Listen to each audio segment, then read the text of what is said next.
মাননীয় অভিষেক ব্যানার্জি উনি বারে বারে কোর্টের দ্বারস্থ হন পারমিশনের জন্যে, যে যাতে করে উনি বিদেশে গিয়ে ওনার চোখের চিকিৎসা করাতে পারেন। তো আমার প্রশ্ন হচ্ছে যে 15 বছর ধরে আপনারা করলেনটা কী তাহলে বাংলায়? এই যে আপনাদের পার্টির সরকার ছিল এবং আপনারা বারে বারে বলে গেছেন যে আপনাদের নাকি সমস্ত জেলায় সারা বাংলা জুড়ে নাকি শয়ে শয়ে মাল্টি স্পেশালিটি হাসপাতাল তৈরি হয়েছে।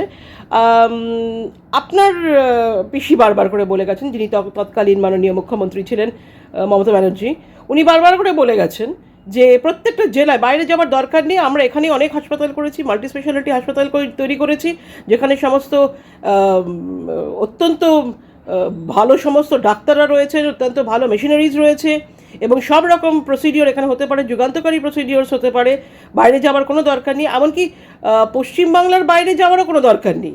সেখানেও নাকি ওনারা উনি সেখানে বলছেন যে সেখানেও যাওয়ার দরকার নেই, কারণ আমাদের বাংলায় অত্যন্ত আধুনিক সমস্ত প্রযুক্তি সহকারে সমস্ত হাসপাতাল তৈরি হয়েছে এবং সেই সমস্ত প্রযুক্তি থাকলে পরে যেখানে যে হাসপাতালে থাকে তখন অবভিয়াসলি রোগীরা অন্যান্য কোনো জায়গায় যাবেন না, সেখানে তো নিশ্চয়ই তাদের সমস্ত কিছু সমস্ত চিকিৎসার সমস্ত প্রয়োজন মেটানোর ব্যবস্থা করা রয়েছে আধুনিক তথ্য প্রযুক্তি ব্যবহার করে। তো তাই যদি হয়, তো সেই বাংলায় যদি সমস্ত বাঙালিদের আহ্বান করতে পারেন তৎকালীন মুখ্যমন্ত্রী যাত্রা সেখানেই চিকিৎসা করান এবং অন্য কোথাও করাবেন না, তাহলে আপনি বারংবার কোর্টের দ্বারস্থ হন কেন? এটা আমার প্রশ্ন অভিষেক ব্যানার্জির কাছে। আপনি বারবার করে কোর্টের দ্বারস্থ হন কেন পারমিশনের জন্যে? আমার প্রশ্ন হচ্ছে যে এন্টায়ার ভারতবর্ষে আপনার চোখের কি এমন ব্যামো যে এন্টায়ার ভারতবর্ষে এর কোনো চিকিৎসা নেই, এর কোনো সুচিকিৎসা নেই? যে আপনাকে বারে বারে বাইরে যেতে হবে, আইদার দুবাই অথবা আমেরিকা অথবা এনি আদার ইউরোপিয়ান কান্ট্রিজ, আপনি তো অনেক জায়গায় ভ্রমণ করেন। তো আমাদের কথা হচ্ছে যে আপনাকে এমনভাবে বাইরে যেতে হচ্ছে, বারে বারে যেতে হচ্ছে আপনার চোখের ব্যাপার নিয়ে, যে এমন ব্যামো যে সারা ভারতবর্ষে এমন কোনো চক্ষু বিশেষজ্ঞ নেই, চক্ষু চিকিৎসক নেই যে কিনা আপনার চোখের চিকিৎসা করতে পারে।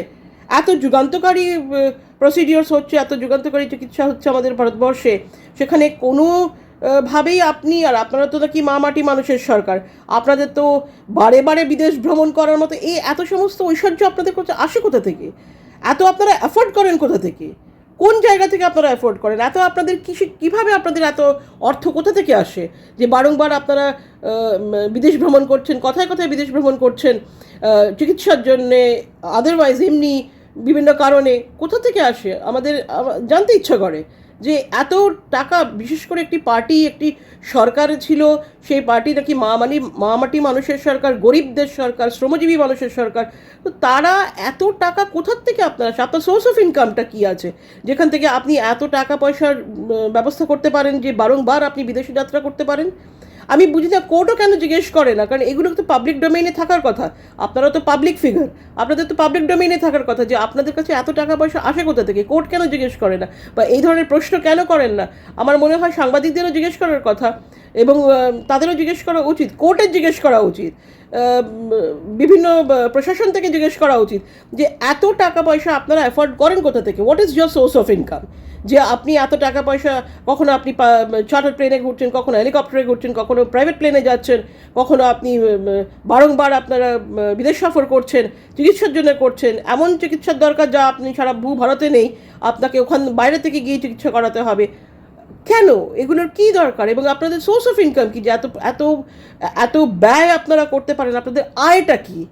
এটা জানতে ইচ্ছা করে এবং আমার মনে হয় এই নিয়ে প্রশ্ন করা উচিত।